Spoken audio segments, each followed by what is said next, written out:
Class 9 students, তোমাদের যতটা পড়িয়েছিলাম তারপরে যেটা রয়েছে সেটা হচ্ছে মিশ্রণের উপাদানের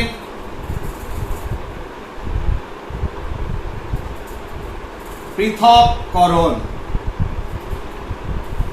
ইংরেজিতে বলছে সেপারেশন অফ মিক্সচার। ঠিক আছে, এই বিষয়টা নিয়ে আজকে পড়াবো, অর্থাৎ মিশ্রণের উপাদানের পৃথকীকরণ বা পৃথককরণ। এইবার তাহলে মিশ্র পদার্থ জিনিসটা কি, এগুলো কিন্তু আগে মানে লোয়ার ক্লাসগুলোতে তোমাদের হয়ে গেছে। মিশ্র পদার্থ, তাহলে পদার্থর, এটাকে যদি মাঝখানে রাখি, পদার্থর উপাদানের উপর ভিত্তি করে তাকে আমরা তিন ভাগে ভাগ করেছি। একটা মৌলিক পদার্থ, একটা যৌগিক পদার্থ, আর একটা মিশ্র পদার্থ। তা আমি একবার ছোট্ট করে একবার ব্যাপারটাকে একবার বলে দিই। মৌলিক পদার্থ হচ্ছে যার একটি উপাদান, সেটা কোনো মৌলিক অণু হতে পারে, পরমাণু হতে পারে। ক্লিয়ার? ধরো এক টুকরো লোহা Fe, তাহলে সেখানে তো লোহা ছাড়া আর কেউ কিছু নেই। বা ধরো অক্সিজেন পরমাণু O, এবার অক্সিজেন তো পরমাণু আকারে থাকে না, আমরা যেটা পাই O2। তা O2 যে গ্যাস, এটা অক্সিজেনের একটি অণু, কিন্তু সেখানে তো অক্সিজেন ছাড়া কোনো কেউ নেই, তাহলে এটাও একটা মৌলিক পদার্থ বা মৌলিক অণু বলা হয়। তাহলে মৌলিক পদার্থ মানে একটি মাত্র উপাদান থাকবে। এবার যৌগিক পদার্থ ভাবো, সাপোজ জল H2, তাহলে এখানে কি কি উপাদান রয়েছে? হাইড্রোজেন এবং অক্সিজেন, H2 এবং O2, হাইড্রোজেন এবং অক্সিজেন, তারা একে অপরের সঙ্গে রাসায়নিক বন্ধনে রাসায়নিক বিক্রিয়া করেছে, রাসায়নিক বন্ধন তৈরি করেছে, ফর্ম করেছে একটা যৌগিক পদার্থ জল। তাহলে যখন জল তৈরি হয়ে গেল, তখন এই উপাদানের কোনো ধর্ম আর বর্তমান নেই, একটা নতুন ধর্ম বিশিষ্ট পদার্থ উৎপন্ন হয়েছে। এবং অবশ্যই যৌগিক পদার্থ যখন তৈরি হবে, একটা রাসায়নিক বিক্রিয়া ঘটবে, একটা রাসায়নিক পরিবর্তন অবশ্যই হবে, তবেই যৌগিক পদার্থ তৈরি হয়। আর যৌগিক পদার্থ যখন তৈরি হয়ে গেল, তখন যে উপাদান দিয়ে তৈরি তাদের কোনো ধর্ম বর্তমান থাকে না। তার কারণ হাইড্রোজেন অক্সিজেন, যদি একটা এক্সাম্পল দিই প্রপার্টিজের ধর্মের, হাইড্রোজেন গ্যাসীয় পদার্থ, অক্সিজেন গ্যাসীয় পদার্থ, জল হচ্ছে তরল পদার্থ। তাহলে এখান থেকেই বুঝতে পারছো যে যৌগিক পদার্থ মানে যেখানে উপাদান থাকবে একাধিক, একের বেশি উপাদান থাকবে, ভিন্ন উপাদান থাকবে, কিন্তু সেখানে তাদের কি হচ্ছে, তাদের উপাদানগুলোর কোনো ধর্ম বর্তমান থাকবে না, নিজ নিজ ধর্ম নষ্ট হয়ে যাবে, একটা নতুন ধর্ম বিশিষ্ট পদার্থ উৎপন্ন হবে। আরেকটা হচ্ছে যখন কোনো যৌগিক পদার্থ উপাদান দিয়ে তৈরি হয়, উপাদানগুলোর অনুপাত নির্দিষ্ট থাকে। ঠিক আছে, উপাদানগুলোর অনুপাত কি থাকবে? নির্দিষ্ট থাকবে। যেমন হাইড্রোজেন এখানে আছে দুটো, অক্সিজেন আছে একটা, তাহলে এদের অনুপাত কি? 2:1। দেখা গেছে একটা সময় পর্যন্ত যে কোন যৌগিক পদার্থ যে যে মৌলিক উপাদান দিয়ে তৈরি, তাদের অনুপাত নির্দিষ্ট, এবং এটা একটা কি হচ্ছে? পূর্ণ সংখ্যার অনুপাত। ঠিক আছে, কোনো ফ্র্যাকশনাল নয়, হোল নাম্বার। তাহলে এই পূর্ণ সংখ্যার সরল অনুপাতে যুক্ত হচ্ছে। সরল অনুপাতটা কেমন হবে? সরল অনুপাত। কিন্তু পরবর্তীকালে এমনও, যেটা এখন পরে আলোচনা করব উঁচু ক্লাসে, হয়তো 11, যে ধরো একটা মিনারেল এমন উস্টাইট, যেখানে দেখো এরকম, তোমরা দেখোনি তাই আমি লিখলাম এখানে একটু, আয়রন আছে 0.95 ও, তাহলে অক্সিজেনের একটার সঙ্গে লোহা কতটা আছে? 0.95। তাহলে এরকমও হতে পারে। কিভাবে হয় তার পেছনে একটা লজিক আছে।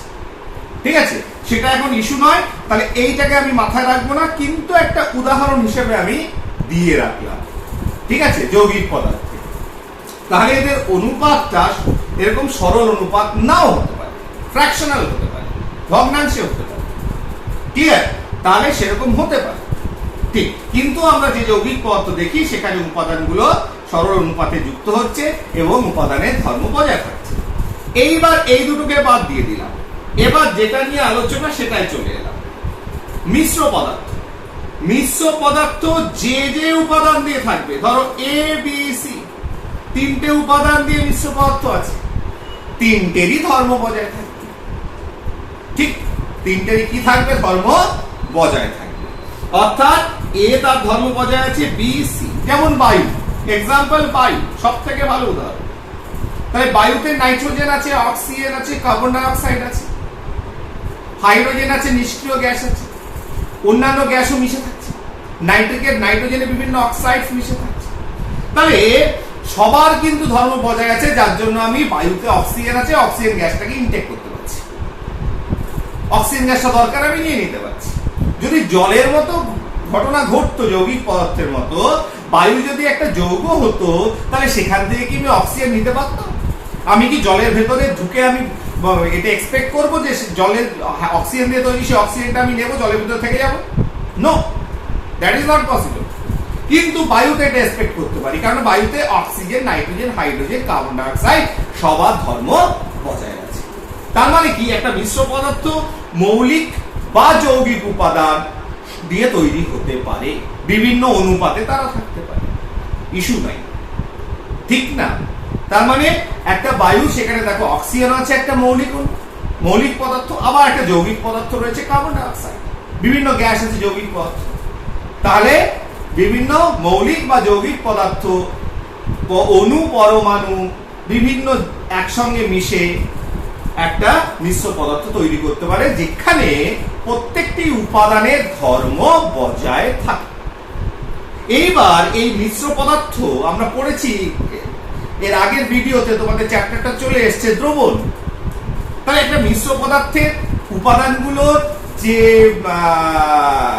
পরিমাণ, সেটা হেরফের হতে পারে, বিভিন্ন জায়গায় একটা মিশ্রণের ঘনত্ব ডিফারেন্ট হতে পারে, ঠিক আছে না? অর্থাৎ মিশ্রণটা সমসত্ব হতে পারে বা অসমসত্ব, এটা নিয়ে আলোচনা হয়ে গেছে কিন্তু দ্রবণ চ্যাপ্টারে। যখন মিশ্র পদার্থটা একটা মিশ্রণ, তা সেই উপাদানগুলো তাদের ঘনত্ব সব জায়গায় একই রকম মিশ্রণে, তখন সেটাকে আমরা বলি দ্রবণ।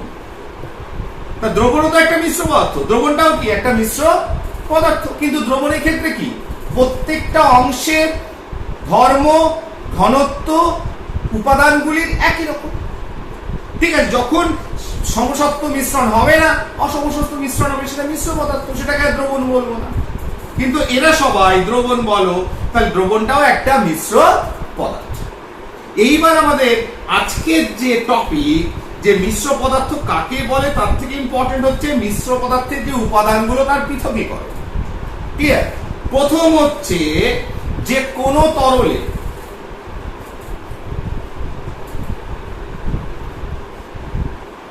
কোন কঠিন পদার্থ মিশে আছে,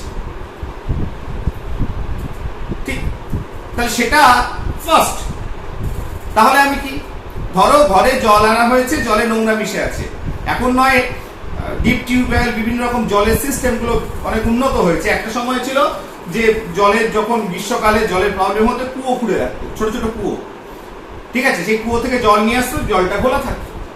তাহলে জলটা যখন ঘোলা থাকতো, তার ভেতর, তরলের ভেতর যে কঠিন পদার্থগুলো মিশে থাকতো, দিস ইজ লিকুইড। লিকুইডের ভেতরে কিছু কঠিন পদার্থ মিশে আছে।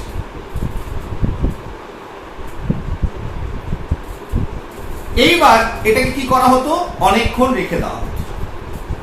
অনেকক্ষণ রেখে দিলে কি হবে, অনেকক্ষণ রেখে দিলে যেহেতু যে কঠিন পদার্থ আরেকটি উপাদান যেটা মিশে আছে সেটা ভারী, একটা সময় পরে সেটা থিতিয়ে পড়ে যাবে নিচে, তাহলে উপর জলটা পরিষ্কার হয়ে যাবে। তাহলে এই যে পদ্ধতি, আবার এটা যদি খুব তাড়াতাড়ি করতে হয়, তাহলে একটু ফটকিরি দিয়ে দিলে বেটার, ফটকিরি দিয়ে মিশিয়ে দিলে সেটা করা হতো, ঠিক আছে? ফিটকিরিও বলে। তাহলে সেই ফিটকিরি মিশিয়ে দিলে তোমার খুব তাড়াতাড়ি এগুলো নিচে প্রেসিপিটেটেড হয়, অধক্ষিপ্ত হয়, নিচে পড়ে গেল। তাহলে এই যে সিম্পল প্রসেস, এটাকে বলা হয় আস্রাবণ। ইংরেজিতে আমরা এটাকে বলতে পারি সেডিমেন্টেশন।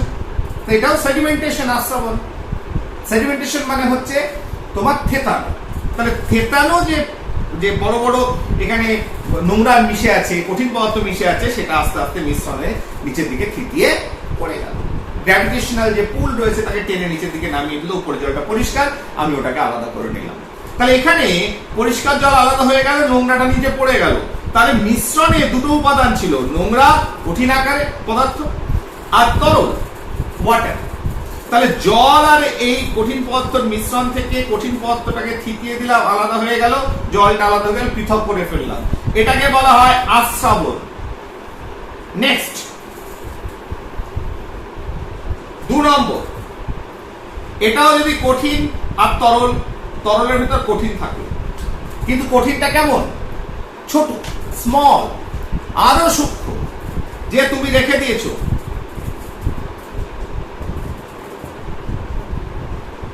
এর ভেতরে কঠিন পদার্থ মিশে আছে, এটা থেতানো হলো, অনেকক্ষণ হলো, কিছু থিতিয়ে পড়ে গেল, তাও বাকিটা থিতিয়ে পড়ছে না, এতটাই ছোট। বা তোমার খুব তাড়াতাড়ি পরিষ্কার জল লাগবে, মেইনলি খুব তাড়াতাড়ি পরিষ্কার জল লাগানোর জন্যই তখন কি হবে, নেক্সট প্রসেস অ্যাপ্লাই করা হয়। নেক্সট প্রসেস কি? সেই প্রসেসটার নাম হচ্ছে পরিস্রাবণ, ফিল্ট্রেশন। নেক্সট প্রসেস কি? পরিস্রাবণ। যে আমার অত সময় নেই, এটাকে আমাকে আলাদা করতে হবে, এই নোংরাগুলোকে, কঠিন ছোট ছোট জিনিসগুলো আছে, তো তখন ফিল্টারেশন, তার জন্য একটা পেপার ইউজ করা হয়, ফিল্টার পেপার। ধরো একটা round shape filter paper. Filter paper কিছুই নয়, ফিল্টার পেপারে ছিদ্র থাকে, চুট সূক্ষ্ম সূক্ষ্ম। এটাকে আমি জাস্ট ফর এক্সাম্পল, এই ছিদ্রগুলো খুব সূক্ষ্ম, যে ছোট ছোট কণাকেও আটকে দেবে। এবার ইন ল্যাবরেটরি যদি এটাকে বলি, কিভাবে করা হয়?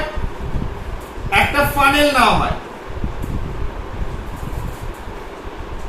ফানেলের ভিতর এই ফিল্টার পেপারটাকে ভাঁজ করা হয় 4 ভাঁজ করে, এভাবে এভাবে।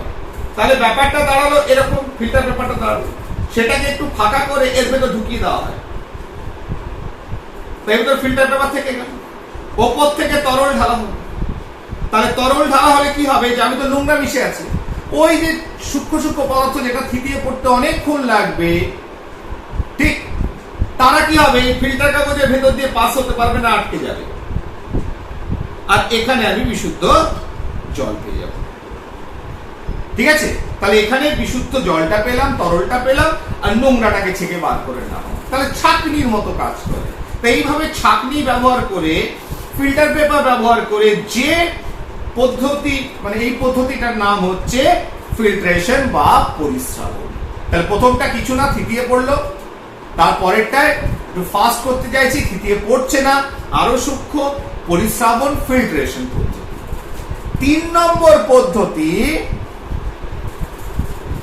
এবার একটা প্রকৃত সমসত্ব তোমার মিশ্রণের কথা বলি, অর্থাৎ দ্রবণ আছে। তাহলে কঠিন দ্রাব,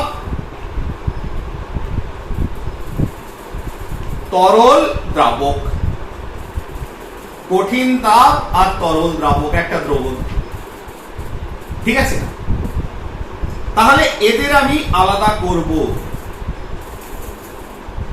তাহলে এবার কঠিন দ্রাব আর তরল দ্রাবক যখনই দ্রবণ তৈরি হয়ে গেল, তখন তোমরা জানো যে 10⁻⁻7 সেমি দ্রাবের কণাগুলোর ব্যাস তার থেকেও কম হয়। তাহলে সেগুলো ফিল্টার পেপার কেউ ওটাকে আটকাতে পারে না। তাহলে উপায় কি? তখন একটা খুব, এটা আজ নয়, বহু যুগ যুগ ধরে এই প্রসেসটাকে আমি এই দ্রবণের ক্ষেত্রে যেখানে দ্রাবের কণাগুলো খুব সূক্ষ্ম। যদি কঠিন দ্রাব হয়, আমি কঠিনের ক্ষেত্রে এক্সাম্পলটা দিয়ে শুরু করছি আগে, যে তরল দ্রাবক কঠিন দ্রাবক এতটাই সূক্ষ্ম যে একে ফিল্টার কাগজ দিয়েও আলাদা করতে পারছি না, তখন একটা প্রসেস অ্যাপ্লাই করা হলো। আমি ছবিটা দেখাচ্ছি কারণ তোমাদের বইয়ের ছবিটা আমার অত আঁকা সম্ভব নয়, আমি ওটাকে জেরক্স করে নিয়েছি, দেখো দেখতে পাবো। আচ্ছা নিয়ে আসি, দেখো এটা হচ্ছে একটা প্রসিজার, কিছু অ্যাপারেটাস। এই প্রসেসটার নাম হচ্ছে পাতন। পাতন কি জিনিস? তরলকে বাষ্প করব, তাহলে পাতন। তাহলে এই প্রসেসটার নাম আগে বলে দিই, যে যেখানে কোন দ্রবণের উপাদানকে পৃথক করব, কঠিন দ্রাব আর তরল দ্রাবক, পাতন। এটা কি? পাতন। ঠিক আছে। ডিস্টিলেশন, ইংরেজিতে কি বলে? ডিস্টিলেশন। এর প্রসেসটা কি? তরল, দেন বাষ্প, সেখান থেকে আবার তরল, তরল বাষ্প তরল, দিস ইজ দ্য প্রসেস। আর কিছু না। তরলকে বাষ্প করব হিট দিয়ে, সেটাকে আবার তরল করব, আলাদা হয়ে যাবে। তাহলে যদি কোনো তরলকে বাষ্প করে তাড়িয়ে দিতে পারি, নিয়ে আবার বাষ্পটা তাড়িয়ে দেওয়া মানে কি আলাদা করতে পারি, তাড়িয়ে দিলে তো নষ্ট হয়ে গেল, চলে গেল, আমাদের পৃথক হলো না। বাষ্প করে সেটাকে যদি তরল করে সেপারেট করতে পারি, এটাই হচ্ছে পাতন, ডিস্টিলেশন। আরবের বিভিন্ন কেমিস্ট যাদের নাম পাওয়া যায়, জাবির ইবন হাইয়ান, জাবির ইবন হাইয়ান এবং আল কিন্দি, এখানে লিখে রেখেছি দেখো, জাবির ইবন হাইয়ান এবং আল কিন্দি আরবিয়ান কেমিস্ট। তার সঙ্গে সঙ্গে চায়নার বিভিন্ন কেমিস্ট, তাদের নামও আসে। ঠিক আছে। পৌরাণিক যুগে এই প্রসেসটাকে ব্যবহার করত, এই ডিস্টিলেশন প্রসেসকে ব্যবহার করত ইন্ডাস্ট্রি। ঠিক আছে, বিভিন্ন পদার্থকে পৃথক করার জন্য। তাহলে আজকে শুধুমাত্র এই যে পৃথক পাতনের কথা বলছি, যে এই প্রসেসটা পাতন পৃথক শুধু এখানে নয়, আমাদের বিভিন্ন ওষুধ প্রস্তুত করতে, বিভিন্ন পদার্থ প্রস্তুত করতে, আমাদের খাদ্যদ্রব্য প্রস্তুত করতে, ইটস এ ইম্পর্টেন্ট পার্ট। অর্থাৎ মিশ্রণের উপাদানকে পৃথক করতে হবে। ঠিক আছে। অতএব এই যে প্রসেসটা, এই জিনিসটা খুব ছোট, অল্প একটু তোমাদের রয়েছে সিলেবাসে, কিন্তু এর ইউটিলিটি অনেক বেশি আমাদের জীবনে। ঠিক। এইবার এই পাতন প্রসেস দেখো, যেমন এইখানে ছবিটা দেখতে পাচ্ছ সবাই, দেখো এইখানে দেখো, এখানে একটা গোলতল ফ্লাক্স নেওয়া হয়েছে। ঠিক আছে। এবার এখানে যেমন ধরো তুতের জলীয় দ্রবণ, তুতে তুতে অর্থাৎ copper sulphate, hydrated copper sulphate, CuSO4 5H2। তুতের সঙ্গে জলীয় দ্রবণ মানে জল এবং তুতের দ্রবণ এখানে এই গোলতল ফ্লাস্কের ভিতর দিয়ে দেওয়া হয়েছে। ঠিক। এইবার তাহলে কি হচ্ছে? দ্রবণ তৈরি হয়ে গেল। দেখতে কেমন? নীল রঙের একটা দ্রবণ।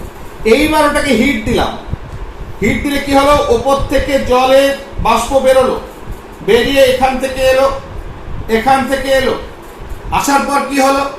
আসার পর ও এইখান থেকে বেরোলো, আর তো জায়গা নেই, নিয়ে এখান থেকে যখন পাস হচ্ছে জলীয় বাষ্প, এটা হচ্ছে এই মোটা অংশটা হচ্ছে লিবিক শীতক, এটার নাম।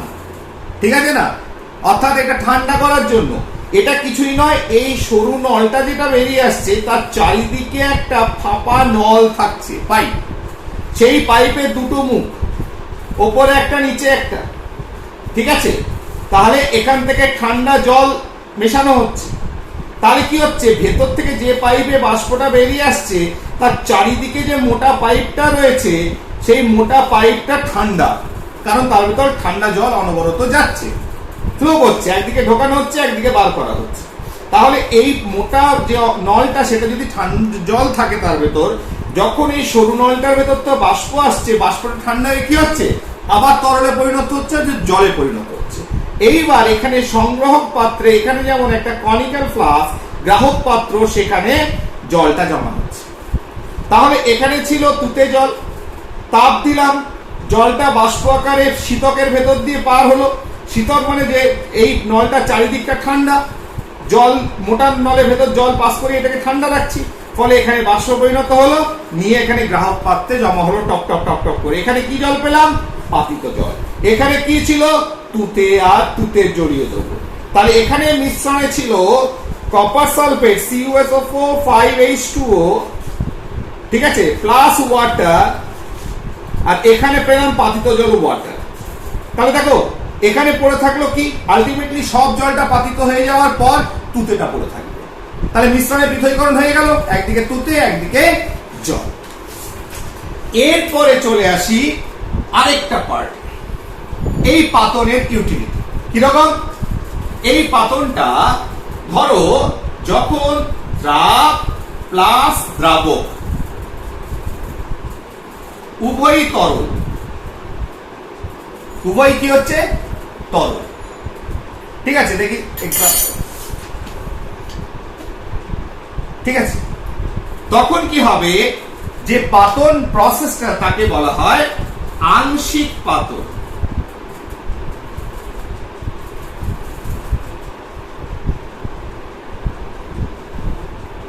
ফ্র্যাকশনাল ডিস্টিলেশন, আংশিক পাতন, যখন দ্রাব এবং দ্রাবক উভয়ই তরল। যেমন তোমাদের বইয়ে এক্সাম্পল আছে মিথানল এন্ড ওয়াটার, দুটো তরল রয়েছে মিশে, শুধু কঠিন আর তরলের দ্রবণ নয়, তরল তরল যখন দ্রবণ তৈরি করছে সেক্ষেত্রে আমরা উপাদানকে পৃথক করতে পারি, প্রোভাইডেড একটা জিনিস, আমার তো একই সিস্টেম, এটাও পাতন ওটাও পাতন, এখানে দুটো তরল বা তিনটে তরল বা চারটে তরল হতে পারে, ঠিক কিনা? বা বিভিন্ন পদার্থ মিশে আছে যাদের একটা জিনিস মাথায় রাখতে হবে, সবাইকেই তো আমি বাষ্পে পরিণত করে আবার তরল করব, বেসিক মেকানিজম ইজ সেম, ঠিক?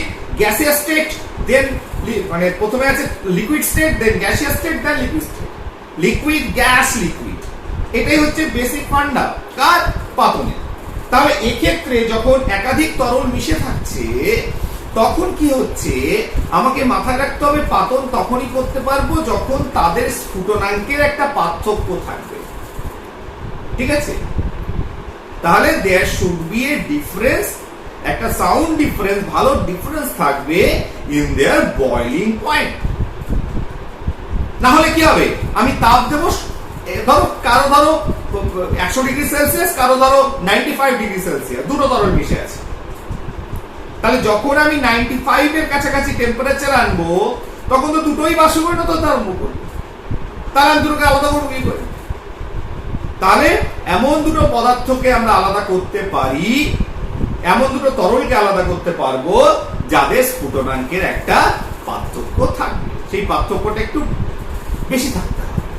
যেমন তোমাদের বইয়ে রয়েছে এক্সাম্পল মিথানল এন্ড ওয়াটার, কি আছে? Methanol and water. তাহলে এখানে সিস্টেম সেট শুধু একটা, এখানে ফ্র্যাকশনাল কলাম লাগানো হয়েছে, একটা গোল গোল গোল গোল এরকম একটা চোঙের মতো। এটা কি হয়? খানিকটা বাষ্পকে ঠান্ডা মানে আটকাতে সাহায্য করে, ঠিক আছে না? বাষ্পটাকে তরল ফর্মে আবার আসতে সাহায্য করে, আর কিছু না। এইবার দেখো আমি এখানে মিথানল আর জল, মিথানল আর জল, তাহলে মিথানল সংকেত হচ্ছে CH3OH, মিথানল 64.5 ডিগ্রি সেলসিয়াস এর স্ফুটনাঙ্ক, আর জল মিশে আছে 100 ডিগ্রি সেলসিয়াস। এবার একটু এখানে নজর রাখতে হবে, আগে যখন একটা কঠিন এবং তরলের দ্রবণ ছিল সেক্ষেত্রে কোনো অসুবিধা নেই, 100 ডিগ্রি সেলসিয়াস বা তার বেশি হলে জলই বাষ্পীভূত হবে, তার কারণ ওই কঠিন পদার্থ যেটা মিশে থাকে তার স্ফুটনাঙ্ক অনেক বেশি। এইবার যখন দুটো তরল থাকছে যাদের স্ফুটনাঙ্ক পার্থক্য থাকলেও একটু হেরফের করলেই তো গোলমাল হয়ে যাবে। তাই যখন একাধিক তরলকে তুমি বাষ্প মানে পাতন প্রসেসের মাধ্যমে পাতনের সাহায্যে ডিস্টিলেশনের সাহায্যে পৃথক করবে, ওপরে একটা থার্মোমিটার চাই, থার্মোমিটার চাই। তাই দেখো এর ওপরে একটা থার্মোমিটার, যেখানে একটা আংশিক পাতনের ক্ষেত্রে একটা থার্মোমিটার ইউজ করা হয়েছে, ক্লিয়ার? এবার থার্মোমিটারটা কেন? কারণ একটা জিনিস পরিষ্কার, যখন আমি মিথানল আর জলকে দিয়ে আমি হিট দেব, যদি আমি 100 ডিগ্রি সেলসিয়াস উষ্ণতা চলে যায় তাহলে মিথানল তো সে 64.5 ডিগ্রি সেলসিয়াসে বাষ্পীভূত হচ্ছে, আর জল 100 ডিগ্রিতে, তাহলে 100 ডিগ্রি সেলসিয়াসে দুটোই বাষ্পীভূত হবে, দুটোই এখানে বাষ্পীভূত হয়ে ঠান্ডা করলে মিথানল আর জল একসঙ্গে বেরিয়ে যাবে। লাভ কি? লাভ নেই।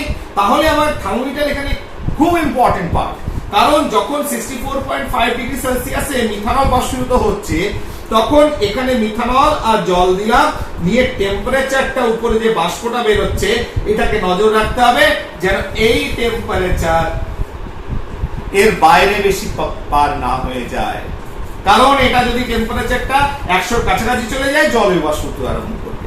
তাহলে যার স্ফুটনাঙ্ক কম তাহলে সেই পরিমাণ টেম্পারেচার আমি দেব, দিলে কি হবে, এই টেম্পারেচারে 64.5 ডিগ্রি সেলসিয়াসে মিথানল প্রথমে বাষ্পীভূত হলো। কে এলো? এখানে মিথানল এলো, মিথানল এলো, নিয়ে এখান থেকে বেরোলো, যখন যাচ্ছে তখন সেই লিবিক শীতক, ঠান্ডা হচ্ছে বাষ্পটা, শীতকের ভেতর দিয়ে যাচ্ছে। শীতক মানে কিছুই নয়, আবার বলি, সরু নল যেটা গেছে, নির্গম নল, তার চারিদিকে একটা মোটা নল থাকে যার ভেতর ঠান্ডা জল থাকে। ফলে যখন ঠান্ডা হলো এসে গ্রাহক পাত্রে মিথানল জমা হলো। কি জমা হলো? মিথানল। আর এখানে যে দেখছো ঠান্ডা জল, এটা কিন্তু এই জল নয়, এখানে ঠান্ডা জল প্রবেশ করানো এই শীতকে, আর উষ্ণ জলের দিকে বেরিয়ে যাওয়া, কারণ যখন বাষ্প আসছে খানিকটা গরম হয়ে যাচ্ছে, বেরিয়ে যাচ্ছে, আবার ঠান্ডা জল ঢুকছে। তার মানে এই নলটাকে, মাঝের সরু নলটাকে ঠান্ডা রাখার জন্য এই শীতকের কাজ। তাহলে 64.5 ডিগ্রি সেলসিয়াস থার্মোমিটারে দেখলাম, ওইটুকু হিট দিলাম, মিথানল বাষ্প বেরিয়ে ঠান্ডা হয়ে এখানে মিথানল তরল আকারে জমা হলো, আর এদিকে পড়ে থাকলো জল। এইভাবে জলকে আর মিথানলকে আলাদা করতে পারি, মিথানলকে আর কাকে? জলকে আলাদা করতে পারি। যদি এখানে আমি ইথানল দিতাম, কি দিতাম? ইথানল। ইথানল হচ্ছে 78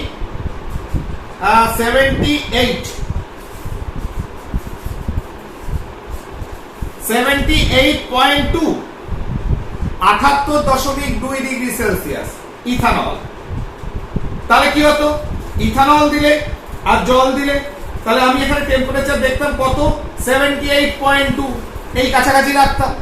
যখনই উষ্ণতা 78.2 আসতো তখনই ইথানল, যার স্ফুটনাঙ্ক কম, সে আগে বাষ্পীভূত হলো, হয়ে ইথানল এখানে সে লিবিক শীতকের মাধ্যম ভেতর দিয়ে যখন এলো, ঠান্ডা হলো, তরলে পরিণত হলো, এখানে ইথানল জমা হলো।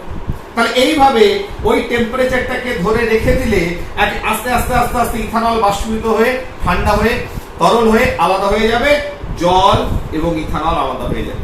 তাহলে মিথানল যেমন 64.5 ডিগ্রি সেলসিয়াস উষ্ণতা ধরে রেখে মিথানলকে আর জলকে আলাদা করা হয় পাতনের সাহায্যে, একইভাবে 78.2 ডিগ্রি সেলসিয়াস উষ্ণতা অ্যাপ্লাই করে আমি ইথানল আর জলটাকে আলাদা করতে পারি।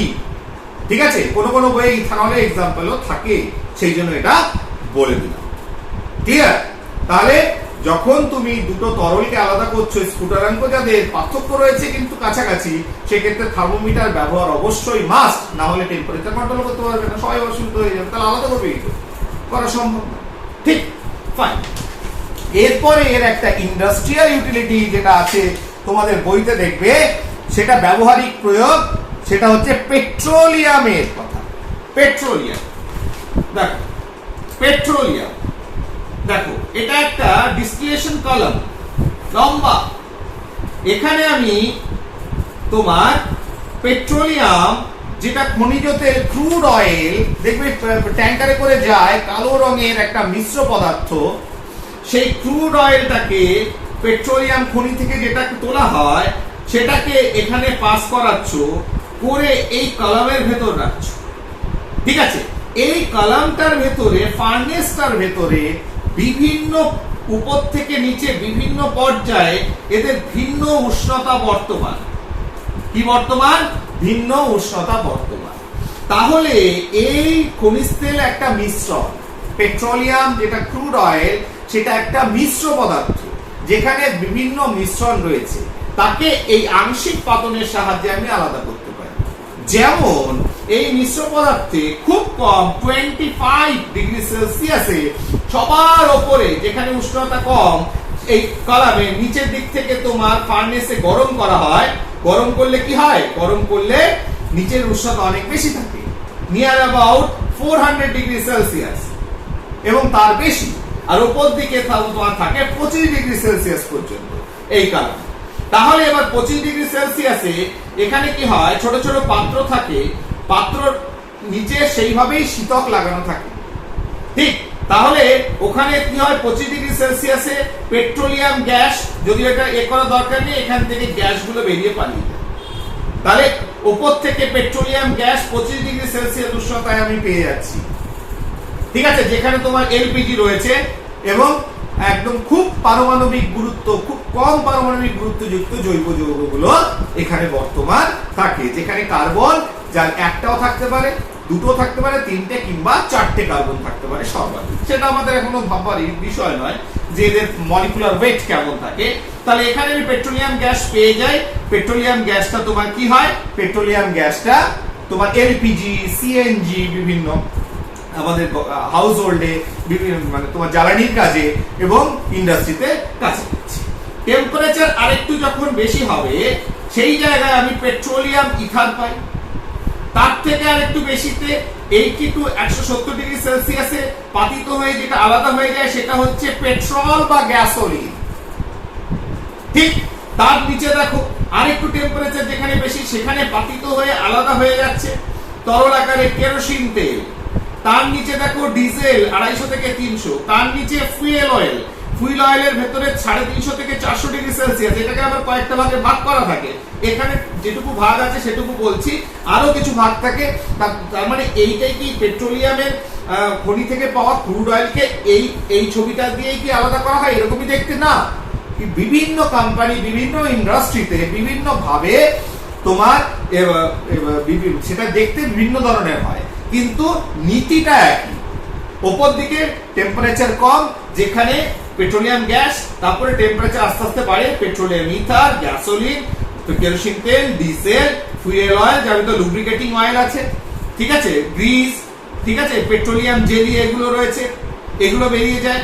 আবার তোমার তার সঙ্গে সঙ্গে প্যারাফিন, মোম, এবং শেষে একদম যখন এই ক্রুড অয়েল থেকে সবাইকে পাতিত করে ডিস্টিল করে আলাদা করে দিয়েছো, আংশিক পাতন করে, সবার নিচে পড়ে থাকে পিচ, কালো, যেটা রাস্তায় তোমার পিচ দেওয়া হয়, সেইটা এই নিচে তোমার পড়ে থাকে অবশিষ্ট, ঠিক আছে, এই নিচ দিয়ে বেরিয়ে যায়।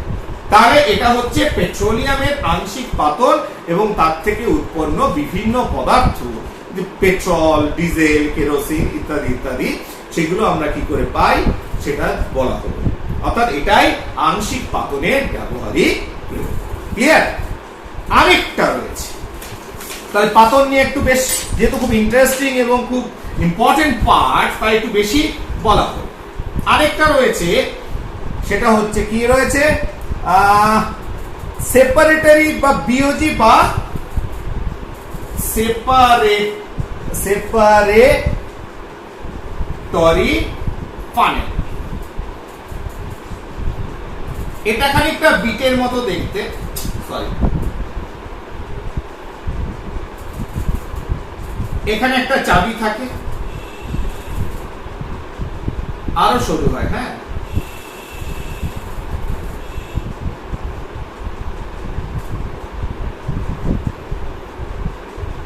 এটা খুব সরু,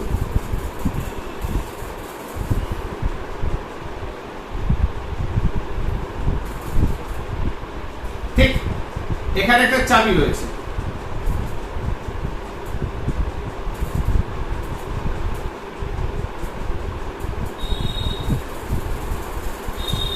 বা এটা এরকম দেখতে হয়,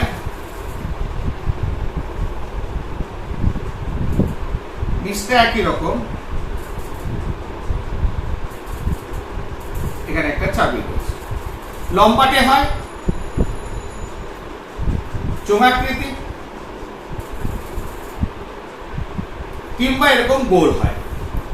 কিছুই না, সিম্পল টেকনোলজি, কোনো হিটার লাগবে না, কিছু লাগবে না।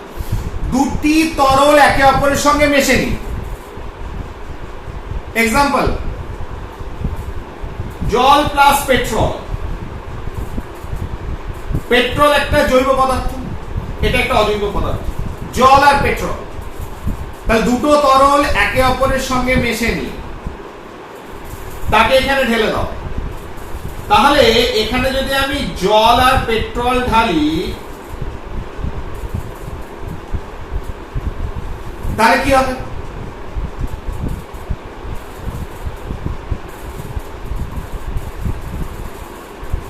জল আর পেট্রোল ঢালে কি হবে?